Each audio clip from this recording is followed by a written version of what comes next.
मधुबनी जिला में जो यह शक्तिपीठ है वर्ष 2014 में यहाँ पर स्थापना हुआ था और गायत्री परिवार की स्थापना वर्ष 1953 में हुई थी। और हमारे संस्थापक जो आचार्य हैं गुरु जी पंडित श्री राम शर्मा आचार्य जी, जिन्होंने इस संस्था की स्थापना की थी, वो 1953 में मथुरा में 1000 कुंड का उन्होंने यज्ञ का आयोजन किया था और यज्ञ जब उनका सफल हुआ उसके बाद उन्होंने गायत्री परिवार की घोषणा की थी। हमारा है ये लक्ष्य महान, बने या धरती स्वर्ग समान। नमस्कार, मैं हूँ आकाश मिश्रा, आप देख रहे हैं मेरा गांव मेरी धरोहर न्यूज़ चैनल। इस वक्त हमारी मौजूदगी है मधुबनी जिला के लहरियागंज में। गायत्री शक्तिपीठ के स्थापना दिवस 9 वर्ष के पूरा होने पर मनाया जा रहा है। गायत्री परिवार की जो स्थापना हुई थी उसका मूल उद्देश्य क्या था?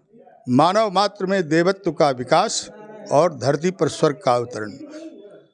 केवल हम लोगों को राजनीतिक आज़ादी मिली थी, गुरुजी भी राजनीतिक आंदोलन स्वतंत्रता सेनानी थे और स्वतंत्रता में काफ़ी बढ़ चढ़ कर भाग लिए थे, लेकिन उनके मन में यह बात आई कि केवल राजनीतिक स्वतंत्रता से देश का जो है सर्वांगीण विकास संभव नहीं है। इसलिए उन्होंने कहा कि जब तक आध्यात्मिक चेतना, मानवीय चेतना जब तक जागृत नहीं होगी, जब तक मनुष्य मानवीय मूल्य को अपने अंदर नहीं धारण कर सकेगा, तब तक जो है इस देश का विकास नहीं हो सकता है। जैसे आज के डेट में हम लोग देख सकते हैं कि अमेरिका सबसे विकसित राष्ट्र है, लेकिन वहाँ सबसे अधिक आत्महत्या होती है। जितना कहें कि निगेटिव है सब, जितना अमेरिका में हो रहा है भारत में अभी नहीं हो रहा है। इसीलिए संपूर्ण विश्व का भारत की ओर नज़र है, गायत्री परिवार की ओर नज़र है कि गायत्री परिवार जो है सो मानवीय मूल्य का लोगों में धारण कराएगा। अपने विचार से गुरुदेव ने बहुत सारे साहित्य का सृजन किया है। उस साहित्य को पढ़ने से, उनके विचारों अनुकरण करने से मनुष्य जो है सो मनुष्य, हम लोग शरीर से तो मनुष्य दिखते हैं, लेकिन वस्तुतः अंतःकरण से रावण भी मनुष्य ही था, लेकिन उसके अंदर में जो कुविचार थे उसके चलते जो है सो राक्षस कहलाता था। तो मनुष्य मनुष्य की तरह व्यवहार करे, यही इसका उद्देश्य है। और जब मनुष्य मनुष्य की तरह व्यवहार करेगा तो इसी को कहते हैं कि मानव के अंदर जो है सो देवत्व का विकास होगा और धरती पर स्वर्ग का अवतरण हो सकेगा। गायत्री कौन थे? गायत्री तो माता हैं, वेद, उनको वेद जननी कहा गया है। जितने भी वेद हैं उनका जो है सो सृजन, उत्पत्ति गायत्री मंत्र से ही हुआ है। गायत्री में जो मंत्र है उसमें कितने देवी देवता का परिचय किया गया है? गायत्री मंत्र का जो देवता है वो सविता है।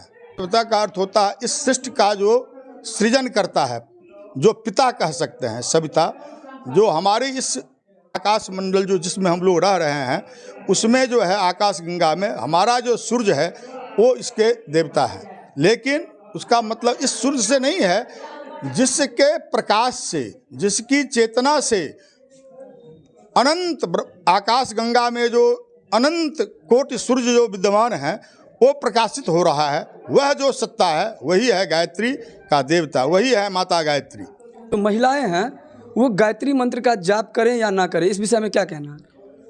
यह बात जब बनारस हिंदू विश्वविद्यालय की स्थापना उन्होंने की थी तो एक बालिका ने वेद विभाग में दाखिला के लिए आवेदन दिया। मदन मोहन मालवीय जी जो बहुत बड़े विद्वान थे, समाज सुधारक थे, उन्होंने सोचा अगर मैं खुद निर्णय ले लूं तो हो सकता है कि यहाँ का ब्राह्मण वर्ग विरोध कर दे। इसलिए उन्होंने विद्वतों की मंडली बुलाई थी और उसमें जब देखा गया कि जब बहुत से वेद मंत्र आए, केवल एक ही कारण था नहीं स्त्री को करने का कि यह वेद मंत्र है, तो वेद मंत्र की जब दृष्टा रिस्काएँ हो सकती है तो उसका जप क्यों नहीं कर सकती है।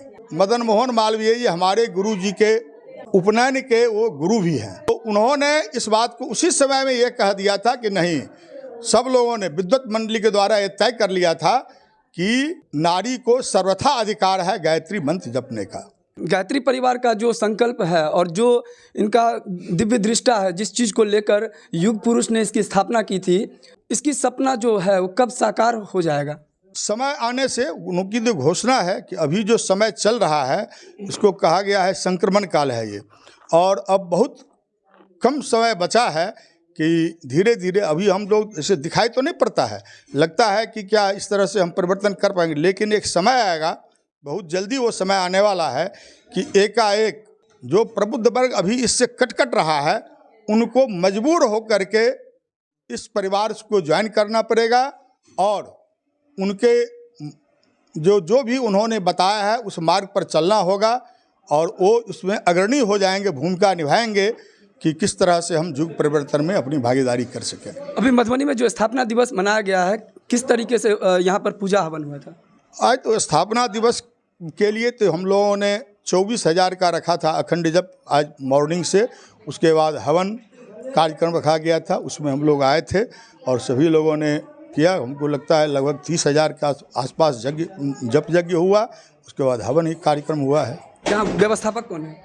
यहाँ के व्यवस्थापक ये हैं, ये हमारे हैं विमल कुमार सिंह जी, जो इस शक्तिपीठ के व्यवस्थापक हैं, मुख्य व्यवस्थापक। आपका परिचय? मैं हूँ भोगेंद्र मिश्र, जिला स्तरीय समिति का मैं जिला समन्वयक हूँ। तरफ बताया जा रहा है कि महिलाओं को जो गायत्री मंत्र होता है उसका उच्चारण नहीं करना चाहिए और खासकर ये भी देखा गया है, इस चीज़ को लेकर द्वंद्व होता है कि ब्राह्मण ही सिर्फ गायत्री जो मंत्र है उच्चारण करना चाहिए क्योंकि यज्ञोपवीत करते हैं। क्या कहना चाहेंगे इस विषय पर? मैं ये कहना चाहूँगा कि किसी भी चीज़ के लिए एक अर्हता होती है, जिसे एलिजिबिलिटी भी कहते हैं। अभी शिक्षकों की बहाली हुई, उसके लिए SET, TET, BPSC जो है सो एलिजिबिलिटी था, जो जिन लोगों ने क्वालिफाई किया जा करके जो है सो शिक्षक के रूप में नियुक्ति हुई उनकी। इसी तरह से गायत्री मंत्र के लिए जो है एलिजिबिलिटी है कि ऐसे गायत्री मंत्र वही जप सकते हैं जिनको यज्ञोपवीत हो गया है। जिनको नहीं हुआ है यज्ञोपवीत कराएं, यज्ञोपवीत के उपरांत गायत्री मंत्र का अधिकार उनको मिलता है। पुराने समय में यज्ञोपवीत महिला पुरुष दोनों का होता था, परंतु औरंगजेब के समय में यज्ञोपवीत एवं चोटी पर टैक्स लगा दिया गया, तो इस जजिया टैक्स लगाया गया। इस टैक्स से बचने के लिए हमारे जो पूर्वज ऋषि मुनि विद्वान लोग थे, उन लोगों ने एक बैठक की और उस बैठक में निर्णय लिया कि इस टैक्स से बचने के लिए क्यों नहीं महिलाएं जो है 2 चोटी करें और पुरुष उनके बदले में जो है सो यज्ञोपवीत धारण करें। तो इस तरह से टैक्स हमें एक ही देना पड़ेगा और महिलाएं 2 चोटी करना शुरू कर दी और पुरुष 2 यज्ञोपवीत पहनना शुरू कर दिए। तो ये यज्ञोपवीत जो है जो शादीशुदा है वे पत्नी के वजह के लिए पहनते हैं, जिनकी शादी नहीं है उनको एक ही यज्ञोपवीत पहनना है। यज्ञोपवीत 3 तानी का ही यज्ञोपवीत होता है, 6 तानी का नहीं होता है। 6 तानी जब हम 2 यज्ञोपवीत एक साथ करते हैं तब जाकर के 6 तानी होता है, लेकिन परंपरा में अभी भी हमारे यहाँ यही चल रहा है और महिलाओं का जो है यज्ञोपवीत जो होता था वो यज्ञोपवीत बंद हो गया।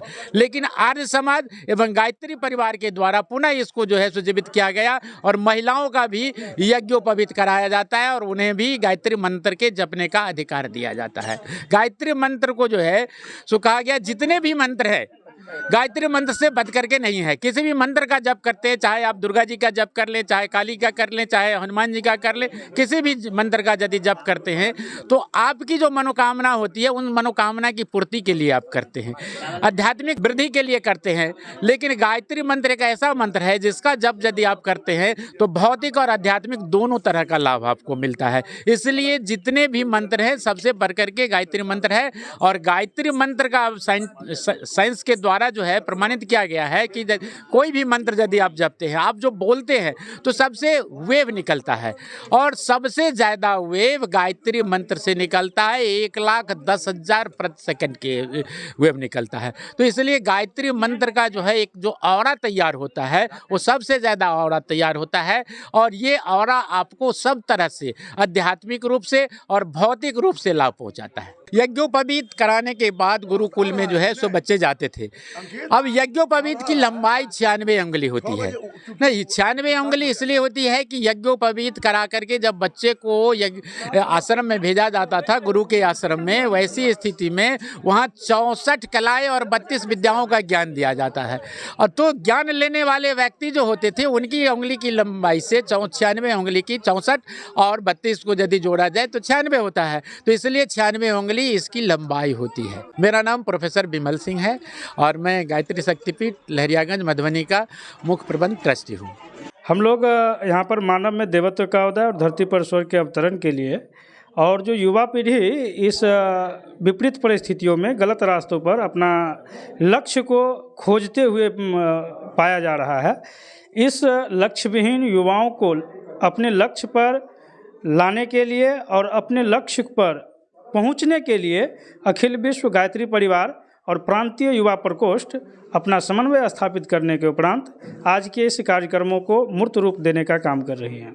मधुबनी जिला के युवा समन्वयक के रूप में सुबोध शास्त्री, गायत्री शक्तिपीठ लेहरियागंज मधुबनी के परिव्राजक के रूप में हम काम करते हैं। आपने देखा अखिल विश्व गायत्री परिवार जो कि पूरे विश्व स्तर पर फैला हुआ है और उनके तत्वावधान में यहाँ बताया जा रहा है कि मधुबनी में जो गायत्री परिवार की ओर से 9 वर्ष के पूर्ण होने पर 9वीं वर्षगांठ मनाया गया। हम बदलेंगे युग बदलेगा।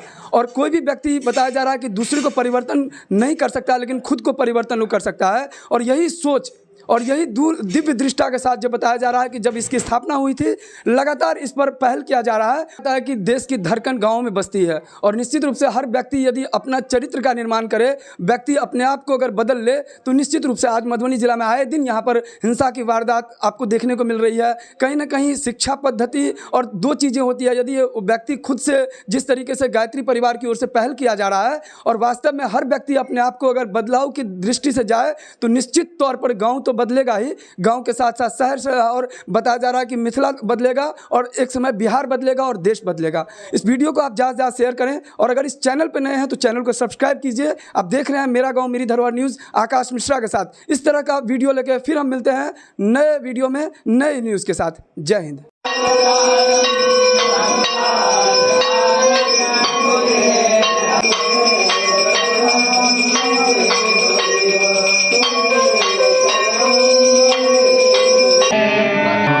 तुम्हारे चरणों में जो पुष्प चढ़ाने आए, पिछले जन्मों के पापों को हम जड़ से मिटाने आए।